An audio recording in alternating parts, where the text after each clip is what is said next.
Le petit Chipa, 1 an, grandit dans la prison de Pollsmoor au Cap, pendant que sa maman, Unati, purge une peine de 5 ans pour trafic de drogue.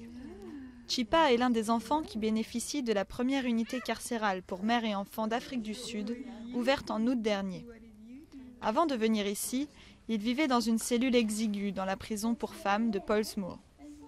Pendant la journée, on regardait la télé, et après je lui donnais à manger, etc. Et à 19h, il nous enfermait.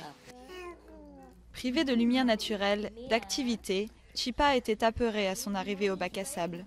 Désormais, il est plutôt joyeux et confiant. Mais son développement a peut-être déjà été compromis. Le développement de la vue est ce qui m'inquiétait le plus, beaucoup plus que le développement du toucher. Parce que tout était si rapproché, ils ne pouvaient pas développer leur vision de loin correctement dans l'ancienne unité de la prison. Environ 70 bébés vivent dans les prisons d'Afrique du Sud, la plupart dans des cellules. Depuis que la prison de Pollsmoor a ouvert son unité pour mères et enfants, une section semblable a été créée à Durban. Et d'autres projets sont dans les cartons. Mais même ainsi, la situation est loin d'être idéale pour ces enfants.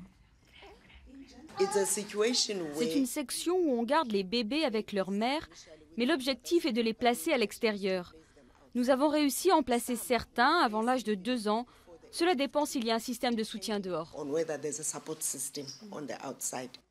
Une réalité que ces mères aimeraient plutôt oublier. Unati envisage avec effroi l'idée que son fils puisse lui être retiré. Elle devra pourtant s'y résoudre dans un peu moins d'1 an. Ça va être dur. Je me suis habituée.